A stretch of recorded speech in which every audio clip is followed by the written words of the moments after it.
Hey guys, my name is Jitesh and the question for today is what can you do to give yourself the best possible chance of passing your IELTS exam in 2022? Well guys, I passed my IELTS exam with an overall band score of 8 and if you want to see my IELTS certificate then I'll just add it in the video here. So this is my IELTS certificate guys. Here's my name, here's my photograph. And जैसा कि दोस्तों आप यहाँ देख पा रहे हो मेरे IELTS लिसनिंग में 9 बैंड्स आए हैं, IELTS रीडिंग में 9 बैंड्स आए हैं, IELTS राइटिंग में I got stuck at 6.5, IELTS speaking में 8 बैंड्स और ओवरऑल भी 8 बैंड्स आए हैं. So guys, in this video I'm going to tell you the main challenges that you are going to face in your IELTS exam and some strategies that you can use in order to overcome them. So without wasting any more time, let's begin.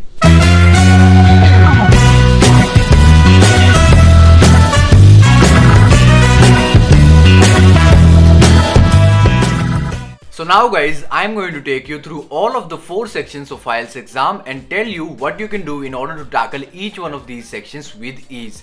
So starting with the IELTS listening section. So first of all guys, जिन लोगों को नहीं पता उनके लिए मैं IELTS listening section का एक brief overview दे देता हूँ. So guys, IELTS listening section lasts for 60 minutes and it has 4 sections and a total of 40 questions. और दोस्तों इन 40 क्वेश्चंस में से आपके हर एक सेक्शन में 10 क्वेश्चंस होंगे. मतलब कि दोस्तों आपके 4 सेक्शंस होंगे और हर एक सेक्शन में आपको 10 क्वेश्चन मिलेंगे. और दोस्तों ये क्वेश्चंस आपके हो सकते हैं मल्टीपल चॉइस वाले, मैचिंग हेडिंग वाले, मैचिंग फीचर्स वाले. इसी तरीके से दोस्तों IELTS लिसनिंग सेक्शन में टोटल 6 क्वेश्चन टाइप्स होते हैं. और दोस्तों आपको बेसिकली करना क्या होता है इस सेक्शन में, आपको एक ऑडियो सुनाई जाएगी और उस ऑडियो के बिहाफ पे दोस्तों आपको अपने सारे क्वेश्चंस के आंसर्स ढूंढने होते हैं. So guys, now that you know the format of IELTS listening section, let's talk about the main difficulty that you are going to face in this section.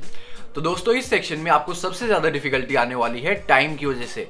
क्योंकि दोस्तों अगर IELTS लिसनिंग सेक्शन में आपको सिर्फ audio को सुनना हो और ऑडियो को सुन के आपको सिर्फ अपने क्वेश्चंस के आंसर ढूंढने हो, तब दोस्तों ये चीज़ इतनी ज़्यादा डिफिकल्ट नहीं होती.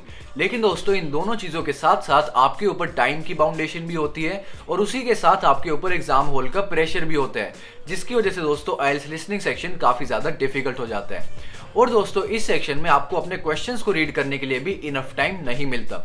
तो दोस्तों आपको हर एक सेक्शन के स्टार्ट होने से पहले कुछ टाइम मिलता है अपने क्वेश्चंस को रीड करने के लिए, लेकिन दोस्तों उस टाइम के अंदर आप अपने सारे क्वेश्चंस को रीड नहीं कर सकते. इनफैक्ट दोस्तों उस टाइम के अंदर आप सिर्फ और सिर्फ अपने सेक्शन 1 के क्वेश्चंस को रीड कर सकते हो. क्योंकि दोस्तों जो सेक्शन 2 होता है आपका, या जो सेक्शन 3 है, या जो सेक्शन 4 है, इन तीनों ही सेक्शंस में दोस्तों जो आपके क्वेश्चंस होते हैं और उन क्वेश्चंस के जो ऑप्शंस होते हैं वो सारे ही दोस्तों काफ़ी लंबे होते हैं. और जितना टाइम आपको मिलता है उन क्वेश्चंस को रीड करने के लिए, उतने टाइम में दोस्तों आप उन सारे क्वेश्चंस को रीड बिल्कुल भी नहीं कर सकते. लेकिन दोस्तों आपको हर एक सेक्शन के एंड होने के बाद 30 सेकंड्स का टाइम मिलता है अपने पुराने आंसर्स को रिवाइज करने के लिए. तो दोस्तों आई रिकमेंड कि आप उस टाइम को भी अपने नेक्स्ट सेक्शन के क्वेश्चंस को रीड करने के लिए यूज करो. मतलब कि दोस्तों जो टाइम आपको मिलता है अपने क्वेश्चंस को रीड करने के लिए, उसको तो आप यूज करो ही करो. उसी के साथ जो आपको 30 सेकंड्स का टाइम मिलता है अपने पुराने आंसर्स को रिवाइज करने के लिए, आप उस टाइम को भी अपने नेक्स्ट क्वेश्चंस को रीड करने के लिए यूज करो. क्योंकि दोस्तों अगर आप अपने क्वेश्चन ही नहीं रीड कर पाओगे तो आपको पता ही नहीं चलेगा कि आपको अपनी ऑडियो में फोकस किस चीज पे करना है, जिसकी वजह से दोस्तों आपके लाइन वाइज 3 से 4 आंसर्स मिस हो जाएंगे.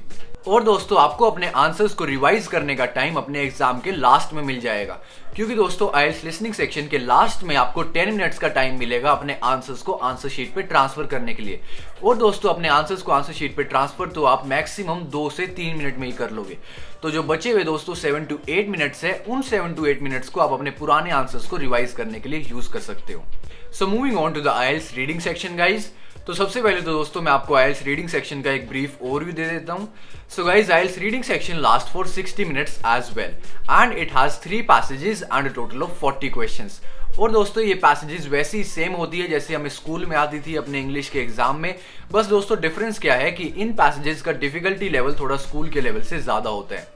और दोस्तों ये जो आपके 40 क्वेश्चंस होते हैं, इन 40 क्वेश्चंस में आपके क्वेश्चंस हो सकते हैं मल्टीपल चॉइस वाले, मैचिंग हेडिंग वाले, मैचिंग फीचर्स वाले, सेंटेंस कंप्लीशन वाले, समरी कंप्लीशन वाले, टेबल कंप्लीशन वाले. इसी तरीके से दोस्तों IELTS रीडिंग सेक्शन में टोटल 11 क्वेश्चन टाइप्स होते हैं and it is very important that you practise all of these question types at least once. तो अगर दोस्तों आप जानना चाहते हो कि ये सारे 11 क्वेश्चन टाइप्स क्या है, या फिर अगर आप इनकी प्रैक्टिस करना चाहते हो, तो आप ऊपर आई बटन पे क्लिक कर सकते हो या फिर मैंने नीचे डिस्क्रिप्शन बॉक्स में भी लिंक प्रोवाइड कर दिया है. So guys, now that you know the format of IELTS reading section, let's talk about the main difficulty that you are going to face in this section. तो दोस्तों इस section में आपको सबसे ज्यादा डिफिकल्टी जो आने वाली है वो आने वाली है अपनी पैसेजेस को रीड करने में, क्योंकि दोस्तों इस सेक्शन की जो पैसेजेस होती है वो बहुत ज्यादा लंबी होती है। इनफैक्ट दोस्तों एक पैसेज 1000 वर्ड्स की होती है, तो इसका मतलब कि दोस्तों आपको 60 मिनट्स में 3000 वर्ड्स रीड करने हैं, उनका मतलब भी समझना है एंड उसके बाद 40 क्वेश्चंस का आंसर भी ढूंढना है, जो कि दोस्तों 60 मिनट्स में कर पाना लगभग इम्पॉसिबल हो जाता है अगर आप नॉर्मल मेथड का यूज करते हो। तो दोस्तों ये नॉर्मल मेथड क्या है? नॉर्मल मेथड है जैसे कि दोस्तों हम स्कूल में अपनी पैसेजेस को सॉल्व करते थे, अपनी पैसेज को रीड करके फिर अपने क्वेश्चंस को रीड करते थे और फिर उनके आंसर ढूंढते थे। अगर दोस्तों आपने उसी नॉर्मल मेथड का यूज आईएलटीएस रीडिंग सेक्शन में भी कर दिया तो दोस्तों आपके आखिर के डेफिनेटली 4 से 5 क्वेश्चन तो खाली छूट जाएंगे। तो इसलिए दोस्तों इस चीज से बचने के लिए आप क्या कर सकते हो? इस चीज से बचने के लिए आप 3 स्टेप मेथड का यूज कर सकते हो। तो दोस्तों ये 3 स्टेप मेथड क्या है? इस 3 स्टेप मेथड का दोस्तों हमारा फर्स्ट स्टेप है कि आपको सबसे पहले अपने क्वेश्चंस को रीड करना है। जी हाँ दोस्तों, आपको अपनी पैसेज को बिल्कुल भी रीड नहीं करना, आपको सिर्फ और सिर्फ अपने क्वेश्चन को रीड करना है।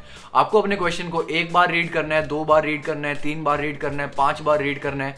जब तक दोस्तों आपको पूरा ढंग से समझ में नहीं आ जाता कि आपके क्वेश्चन में पूछा क्या गया है, तब तक आपको उसको रीड करते रहना है। एंड उसके बाद दोस्तों हमारे 3 स्टेप मेथड का सेकंड स्टेप है कि अपने क्वेश्चन को रीड कर लेने के बाद उसके बाद आपको उसमें से कीवर्ड्स आइडेंटिफाई करने हैं। तो दोस्तों आप एक कीवर्ड भी चूज कर सकते हो या 2 भी चूज कर सकते हो, it totally depends on you. और दोस्तों कीवर्ड्स होते क्या है? कीवर्ड्स होते हैं मेन वर्ड्स जिन वर्ड्स के ऊपर वो पूरा क्वेश्चन बेस्ड होते हैं। एंड उसके बाद दोस्तों हमारे 3 स्टेप मेथड का लास्ट स्टेप है हमारा थर्ड स्टेप कि फिर आपको उन कीवर्ड्स को जो आपने अपने क्वेश्चन में से ढूंढे हैं या फिर उन कीवर्ड्स के सिनोनिम्स को ढूंढने की कोशिश करनी है अपनी पैसेज में। और जहां पे भी दोस्तों आपको अपनी पैसेज में अपने कीवर्ड्स या उनके सिनोनिम्स मिल जाए, आपको अपनी पैसेज की सिर्फ और सिर्फ उसी लाइन को रीड करना है एंड उसी लाइन में दोस्तों आपको अपना आंसर मिल जाएगा। और दोस्तों इसी मेथड का यूज करके आप इजीली अपने हर एक क्वेश्चन का आंसर ढूंढ लोगे आईएलटीएस रीडिंग सेक्शन में। क्योंकि दोस्तों आईएलटीएस रीडिंग सेक्शन में एक काफी अच्छी चीज होती है कि इस सेक्शन में जो आपके क्वेश्चंस के आंसर्स होंगे वो हमेशा आपकी पैसेज से अलाइंड होंगे। मतलब कि दोस्तों जो आपका फर्स्ट क्वेश्चन होगा उसका आंसर आपको हमेशा अपनी पैसेज में टॉप पे मिलेगा, सेकंड वाले क्वेश्चन का उसके बाद, थर्ड का उसके बाद, फोर्थ का उसके बाद एंड सो ऑन करते करते दोस्तों जो आपका लास्ट क्वेश्चन होगा उसका आंसर आपको हमेशा अपनी पैसेज में सबसे लास्ट में मिलेगा। तो दोस्तों इसी 3 स्टेप मेथड को यूज करके आप इजीली हर एक क्वेश्चन का आंसर ढूंढ लोगे अपने आईएलटीएस रीडिंग सेक्शन में। और इस मेथड का यूज करके दोस्तों आप बहुत ज्यादा टाइम भी सेव कर पाओगे, which trust me guys is really important in IELTS reading section. So moving on to the IELTS writing section guys, तो सबसे पहले तो दोस्तों मैं आपको IELTS writing section का एक ब्रीफ ओवरव्यू दे देता हूँ। So guys IELTS writing section lasts for 60 minutes as well and it has 2 tasks, task 1 and task 2। तो जो टास्क 1 होता है दोस्तों उसके अंदर आपको एक चार्ट मिलेगा या फिर एक डायग्राम मिलेगा या फिर कोई इलस्ट्रेशन होगी जिसको दोस्तों आपको डिस्क्राइब करना होगा इन योर ओन वर्ड्स। और दोस्तों ये होना चाहिए बिटवीन 150 to 200 वर्ड्स। एंड उसके बाद दोस्तों जो आपका टास्क 2 होगा उसके अंदर आपको एक क्वेश्चन प्रॉम्प्ट मिलेगा और उस क्वेश्चन प्रॉम्प्ट के ऊपर दोस्तों आपको एक एसे लिखना होगा। और दोस्तों आपका ये एसे होना चाहिए बिटवीन 250 to 300 वर्ड्स। और दोस्तों अपने टास्क 1 को कंप्लीट करने के लिए आपको 20 मिनट्स का टाइम मिलेगा और टास्क 2 के लिए आपको 40 मिनट्स का टाइम मिलेगा। So guys, now that you know the format of IELTS writing section, let's talk about the main difficulty that you are going to face in this section. तो दोस्तों इस सेक्शन में जो आपके सामने सबसे मेन डिफिकल्टी आने वाली है वो ये है कि आप इस सेक्शन की प्रैक्टिस ही नहीं करने वाले। जी हाँ दोस्तों, बहुत ज़्यादा आईएलटीएस के कैंडिडेट्स आईएलटीएस लिसनिंग की प्रैक्टिस कर लेते हैं, रीडिंग की भी कर लेते हैं, स्पीकिंग की भी कर लेते हैं, लेकिन दोस्तों आईएलटीएस राइटिंग सेक्शन की प्रैक्टिस बहुत कम लोग करते हैं। क्योंकि दोस्तों इस सेक्शन की प्रैक्टिस करने के लिए आपको एसे लिख लिख के देखने पड़ते हैं, जो कि गाइज लेट्स बी ऑनेस्ट कोई भी नहीं करना चाहता। क्योंकि दोस्तों एसे लिखने में बहुत ज़्यादा टाइम लगता है and I am guilty of this as well. मैंने भी दोस्तों अपने आईएलटीएस राइटिंग सेक्शन की बिल्कुल भी नहीं प्रैक्टिस करी थी एंड इसी रीजन की वजह से मेरे इस सेक्शन में 6.5 बैंड आए हैं। लेकिन दोस्तों आई वुड हाईली रिकमेंड कि आप ये चीज़ बिल्कुल मत करना। आप इस सेक्शन की प्रैक्टिस करने के लिए दोस्तों डेली एक एसे लिखने की प्रैक्टिस करो। और दोस्तों ये एसे के टॉपिक्स आपको कहाँ से मिल सकते हैं? ये एसे के टॉपिक्स दोस्तों आपको गूगल पे मिल जाएंगे। आप गूगल पे सर्च करो essay topics of IELTS writing section, आपके सामने बहुत सारे एसे के टॉपिक्स आ जाएंगे। फिर उनमें से दोस्तों आप डेली एक टॉपिक को चुनकर उस पर एक एसे लिखने की प्रैक्टिस करो। और दोस्तों अपना एसे लिख लेने के बाद आपको उसकी सेल्फ असेसमेंट भी करनी है। मतलब दोस्तों अपना एसे लिखने के बाद बाद आपको उसमें खुद ही चेक करना है कि कहाँ पे आपकी ग्रामर की मिस्टेक हो रही है, कहाँ पे आपकी स्पेलिंग मिस्टेक हो रही है, या फिर कहाँ पे आपने किसी लाइन में कुछ ऐसा लिख रखा है जिसकी बजाय अगर आप कुछ और लिखते तो ज़्यादा बेटर रहता, या फिर कहाँ पे आपकी टेंसेस की मिस्टेक्स हो रही है। ऐसी ही दोस्तों मिस्टेक्स और एरर्स आपको खुद चेक करनी है अपने एसे में, क्योंकि दोस्तों अगर आप सिर्फ और सिर्फ अपने एसे लिखते रहोगे और उनकी सेल्फ असेसमेंट नहीं करोगे तो दोस्तों आपको अपनी मिस्टेक्स का पता ही नहीं चलेगा, जिसकी वजह से आप उनको इंप्रूव भी नहीं कर पाओगे एंड अल्टीमेटली जो आपका स्कोर है आइल्स राइटिंग सेक्शन का वो उसी सेम लेवल पे अटका रह जाएगा। और अगर दोस्तों आप यही काम किसी टीचर से करा सकते हो then that would be even better. So finally guys, moving on to our last section, IELTS speaking section. So guys, this section lasts for 11 to 14 minutes and it has 3 parts, part 1, part 2 and part 3. और दोस्तों ये exam एक interview की तरह conduct किया जाता है आपके और एग्जामिनर के बीच में। एंड गाइज जो आपका पार्ट 1 होता है उसमें आपसे बेसिक इंट्रोडक्टरी क्वेश्चंस पूछे जाते हैं, like what is your name, what are your hobbies, do you work, do you study, where do you live, etcetera. जो पार्ट 2 होता है दोस्तों उसमें आपको एक क्यू कार्ड दिया जाता है एंड उस क्यू कार्ड के ऊपर एक टॉपिक होता है, जिस टॉपिक को प्रिपेयर करने के लिए आपको 1 मिनट का प्रिपरेशन टाइम मिलता है। एंड उस 1 मिनट के प्रिपरेशन टाइम के बाद दोस्तों आपको 2 मिनट्स तक उसी टॉपिक के ऊपर रेगुलर बोलना होता है। एंड उसके बाद दोस्तों जो आपका पार्ट 3 होता है, पार्ट 3 में दोस्तों जो आपने पार्ट 2 में बोला था उसी से रिलेटेड आपसे काउंटर क्वेश्चंस किए जाते हैं। So guys, now that you know the format of IELTS speaking section, let's talk about the main difficulty that you are going to face in this section. तो दोस्तों इस सेक्शन में जो आपके सामने सबसे मेन डिफिकल्टी आने वाली है वो ये है कि आपकी इंग्लिश बोलने की प्रैक्टिस नहीं होगी, क्योंकि दोस्तों आप हिंदी बोलने के या पंजाबी बोलने के या गुजराती बोलने के या जो भी आपकी मदर टंग है आप उसको बोलने के कंफर्ट जोन में होगे और आपको एकदम से इंग्लिश बोलने में थोड़ी दिक्कत हो सकती है। तो इसलिए दोस्तों इस चीज से बचने के लिए what you can do is you can talk to a foreigner in English daily for at least 15 to 20 minutes. So how can you do this? You can do this through a website called Omegle. So guys, Omegle is a website on Google. You can look it up. It's Omegle, and on that website guys there's an option for selecting country. So in that option you can select either Canada, Australia, UK, New Zealand or USA. Then guys a citizen from any of these countries will come live in front of you.